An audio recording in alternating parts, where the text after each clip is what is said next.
Hey, folks, I'm sitting here with Debbie and Danny Murray from Lee University. Yeah, Javen, my man.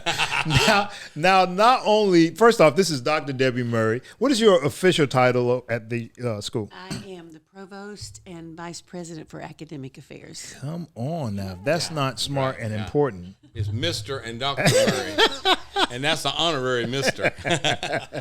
If you, one of the best schools, one of the best Christian colleges, hands down, is Lee University. It's put out some very important people. What are some of the big names I would say? I'd say Javen Campbell is one of the big ones for sure, you know. Hey. But no, we have, people all over the world that are serving God, doing great things for the Lord. And for many of them, that's where they found the basis of their faith. And you know what it is. College is that place where you can ask the hard questions, you know. So this has nothing to do with our relationship, but make the argument for college, because a lot of kids are just not going anymore. Well, not only do they get a good academic education in whatever profession that they want to go into, but that's where they learn about themselves. Yeah. And develop their strengths and their gifts, and so that they can be used of God. Yeah. Danny, make the case for Christian college. Well, so many places when people go to college, they are no longer being watched over by their parents, right, told what time to come in, right, and that leaves the door open for a lot of crazy things to happen. But to be at a place where that constant menu of faithful items are being put out there, the Word of God is being taught, Chapel. Prayer before every class, yeah, and having a professor that you can go to when you feel like you're struggling and hurting, and you go to them and say, "Would you pray with me?" And those people that come to you from backgrounds and families of faith from all over the world, you know, and for them to for somebody to be fostered and to flourish in that kind of environment, it's real. It does make a difference. So y'all, I've known them since I was 18 years old. We were talking about it earlier. So Lee University is where I went to college. My first year in being there, I sung with the campus choir. They called it the campus choir then. But then everybody, when I got back from Christmas break, do you remember this? Everybody's like, Danny Murray's looking for you. Danny Murray's looking for you. You had a group at that time called? I had a group called Harvest, and it was made up of Lee students. It wasn't an official Lee group, made up of students who were attending college. And on the weekends, we would take them out on the road. And I remember hearing Javen for the first time, and I came home and I told Debbie, I said, "Listen, I heard a kid sing over there tonight, and he has real star quality, I'm telling you. When he starts singing, people jump up on their feet, I'm telling you. And, and once you were with us, that was always true. Wherever we'd go, your spontaneous praise to the Lord, you never weren't pulling around on people to say, but when you start singing, they could feel that, hey, this is serious. Yeah. And you blessed a lot of people, and you still are. And we had great times traveling together, and those folks, we learned a lot about each other and a lot about the Lord and a lot about life. All the kids. They have how many grandkids now?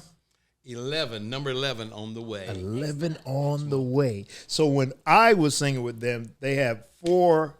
Lauren, Brett was a baby. Yeah, he was. Brett was a baby. Morgan was my shadow. She was 2 years old.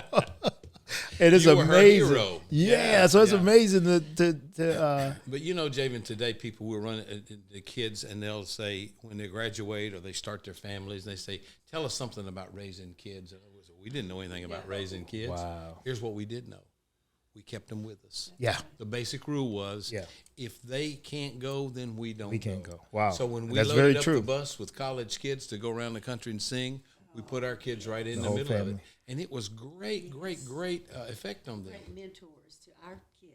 Yeah. And we're blessed. Debbie, let me tell you something. I watched you get your doctorate Yeah. on the bus. On the bus. Yeah, man. Yeah. I can remember that. Wow. Sleeping. Driving to sleep, yeah. Yeah, and we would, back in those days, it wouldn't be unusual for us to sing 3 times on a Sunday and then drive all night back to try to get in classes. Yeah. Most of y'all slept through them that next morning, and I did too, my work. Yeah. But you know what? We just felt like we wanted to do something significant for God, and the chemistry was coming together where we felt like people were being blessed. We knew they were. People don't work that hard no more. You know, when you look back over all the years, when I tell some of the stories about mentors, and, you know, that's what you guys have been to me, and leaders, and just coming under, you know, just tough leadership and real leadership, they think you're making up a story. They think it's not true, but it's really how greats are developed. But it is, and I think that's, you know, one of the great ministries of the church and carried over into the university where we are, is that, you know, the greatest investment you can make is not in buying a piece of property and letting it appreciate, or buying a business and growing it. The greatest investment you can make is in a life that can go and change other lives. And, you know, as we've watched the people that we kind of grew up with, you guys, you know, we weren't much older than you. Right. We were all kind of growing up together, and we watched y'all go on and minister. You know, and Javen, you've been all over the world singing and ministering and now pastoring, and we see the lives change. We feel a part of it. Yeah. And that is the greatest dividend one could ever ask for an investment. And it really is a testament to what you poured into all those different people, including myself, the seeds that, you know, renders this harvest of a career that we can all be proud of. And we all secretly know, even if we don't get a chance to say this guy, this lady, we all know that for a lot of us, that started, you know, on the platform of Lee University with either Harvest or and some just kids' so we voices know, or whatever. you know, it's not about, you know, publishing this person has done this for me, whatever. We know, and you know how close we all have been, and we could whistle tonight and they'd all show up somewhere, you know. Yeah. And that bond is there, and it's all built around working for God. What a great nucleus. One of the things you were very good at was, like for me, picking, shall we say, stars, or picking good talent. What is that about?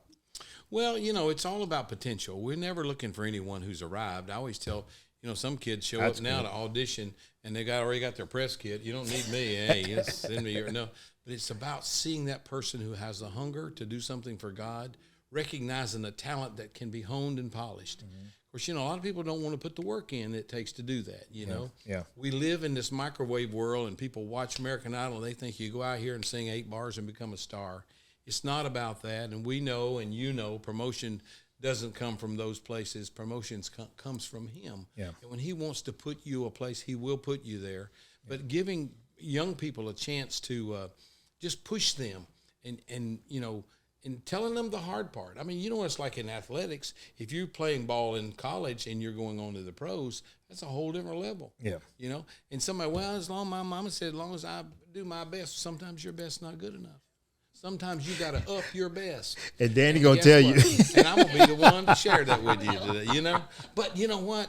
I think it's not about being mean or harsh to anybody, but it's about just sometimes holding a mirror up and saying, hey, do you realize what kind of potential you have? You realize what God could do through you if you'd really get serious about honing your talent and about being the best. You know, and you know, we teach them today, you know, good is the enemy of great. Love it. All right, so I'm going to ask you some questions, okay?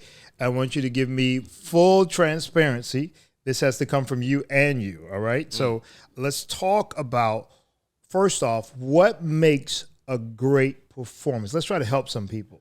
So when you go to sing, do you have like 3 things or one thing? What's the main thing you would say to somebody when you go to perform? What makes it a great performance? How do you know? Real easy for me. We're always working to get it perfect. We want the pitch to be perfect. We want the presentation to be perfect. We want all of that to be perfect. It has never been, and it will never be. But we're working like that's what we want, and we're trying to get it there. But an ideal performance for me is when the people who are listening, the people that we're trying to get our message to, when their hearts are touched by the Spirit of God, that's number one. That's number one. Yeah. Had a little girl came out the other day, and she was singing. She sang a verse for me on a song, and it was kind of, Mama made me be here, you know, kind of sounded. She sounded like she wasn't interested in it at all, and we weren't either, you know. I stopped. I said, hey, can we play a game? She said, well, yeah. I said, okay, here's the deal. You're coming down the highway, and all of a sudden you come on a bridge. There's yellow tape, and there's blue lights everywhere, and you stop. Policeman runs up to the car and says, your brother's out here. He's about to jump off the bridge. Only you can go out and talk to him.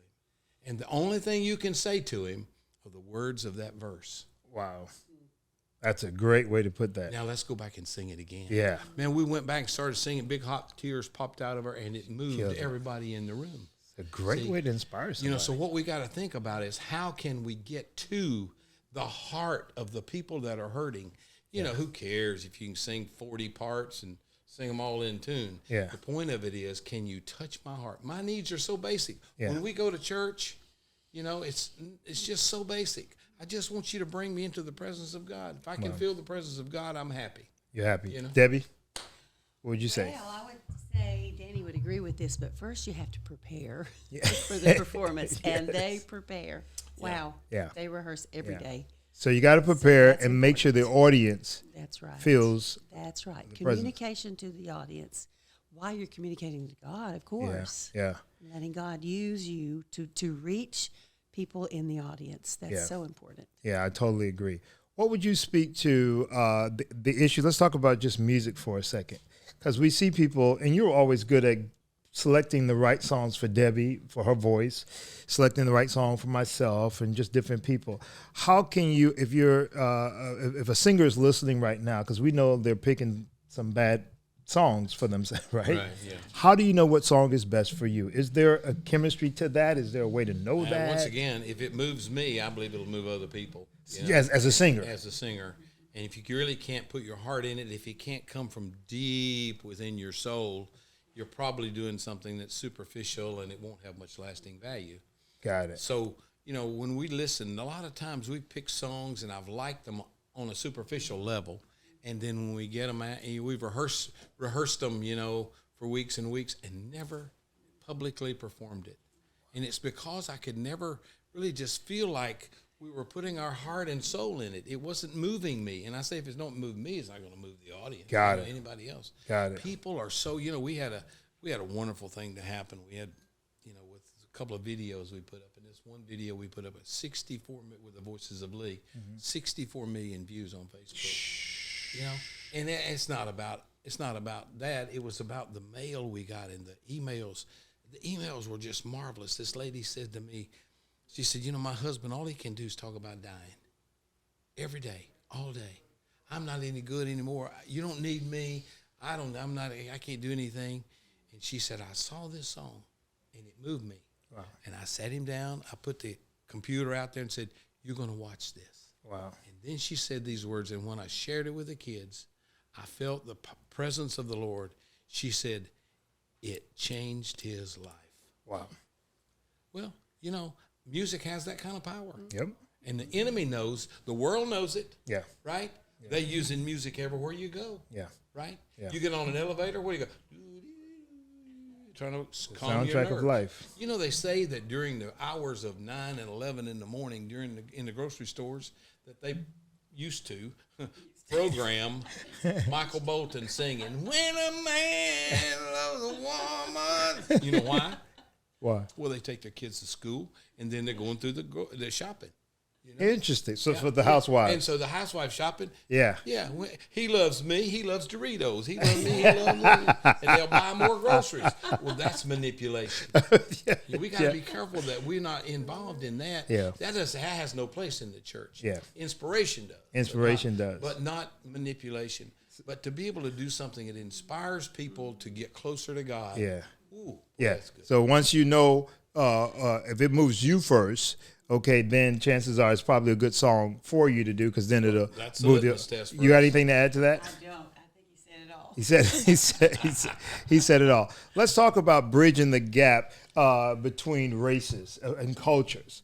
I thought you guys were very ahead of your game in that. You know, I really can give my hats off to you. I never felt like an outsider or anything like that, being in the mountains of Tennessee, which could have been. As a matter of fact, I honestly, when I first got to the school, was thinking, I don't know if I can. You know, you remember, I need to get out of here. I need to go back to work some more. You know, but I will say that.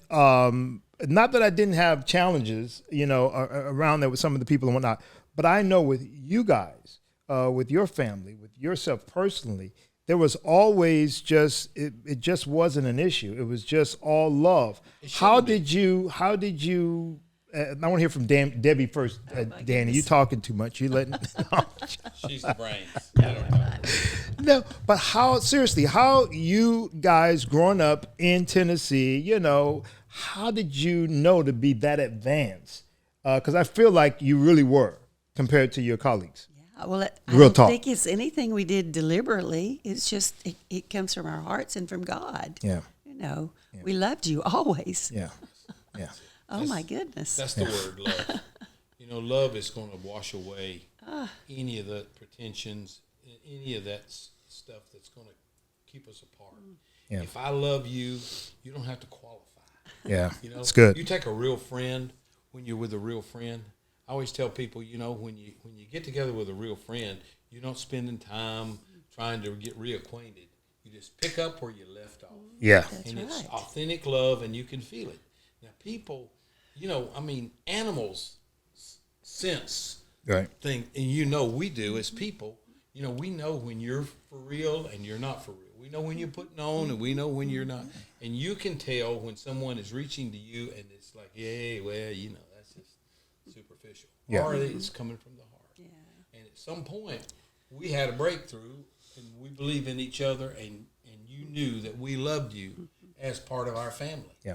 We never could take singers in and let them just sort of serve Just be in a the singer, group. right? It just wouldn't work. No. It wouldn't last 2 weeks. Yeah. We're looking for family members. Yeah.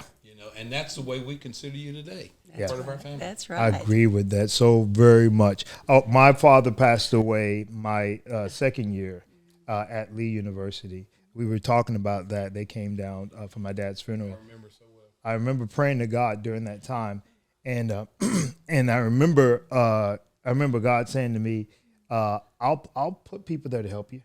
I'll give you, father figures. I'll give you folks that'll teach you how to get through, how to get through life." And you definitely were one of those people in my life. I credit, just getting over these humps, over these bridges. That makes us feel so good. Yeah. My biggest concern for you, Javen, I knew you had talent that would supersede and would get plenty of doors open for you.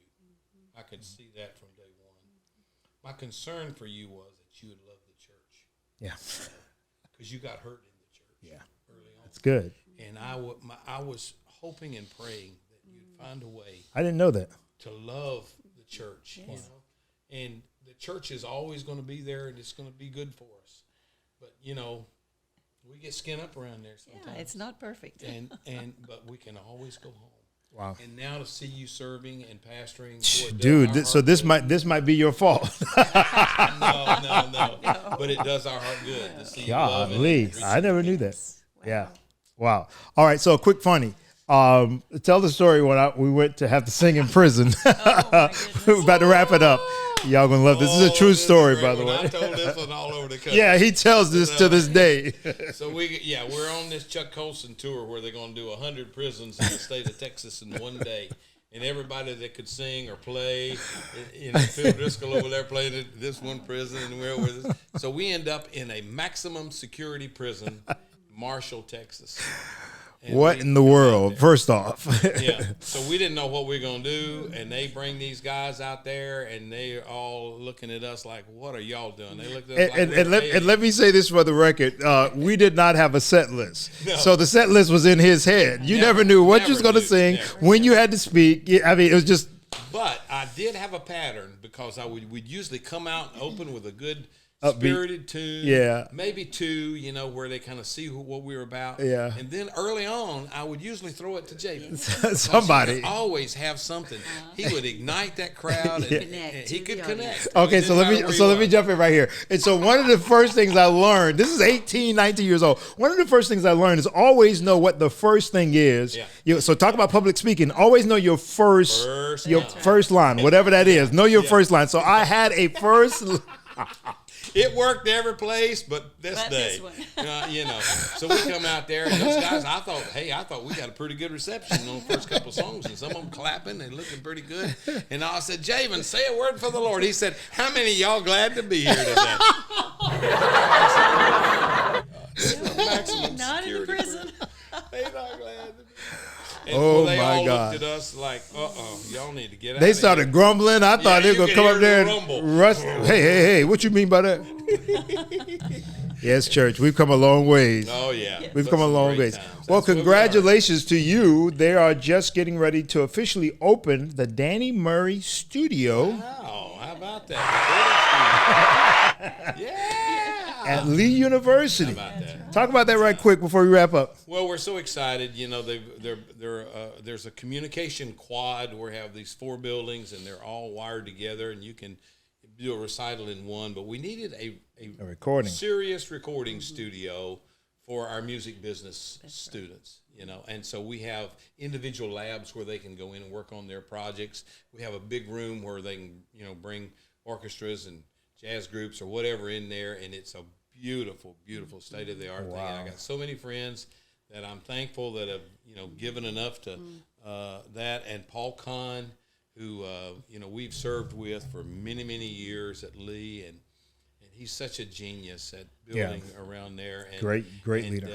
He's been a great mentor to us and blessed us and helped us in so many ways. Yeah. And I have to say, the Voices of Lee was his idea before I had it. I mean, he really he saw it first, and he said to me, this you need to do this. Yeah. This could be your legacy. Yeah. And to which I said, I can't even spell legacy. Why would I want one? No. But and here 28 years later. Yeah. And so he really has been the impetus behind this to say, and we have some gracious friends who have given so that it could be named in our honor. And I'm just so grateful. I don't deserve it, and I'm not looking for that, but it sure feels good to, in a place that we love and we've given our life to see your name on. Yeah, congratulations. You are well deserving of that, and you do deserve it. You are a legend, and I think your legacy has proven itself very consistent, very faithful. From Promise, when I was a kid, Promise was the group he was in, and they did back when they were students at Lee, and then from that to the Harvest, which ran for 15 years, which was phenomenal. Every stage we opened for everybody that was anybody in those days, and then now the Voices of Lee, award-winning Voices of Lee, and God only knows what else is to come. So thank you so much for swinging Lord's by. Blessing and all glory and honor to Him. Right. We thank Him for every student. We've been a part of their lives, and every good that's been done. Every person who's come to the Lord. We're so thankful. Yeah, and we're grateful for you to be a part of your life, man. Likewise. We love you. Love you too. Love you guys. God bless.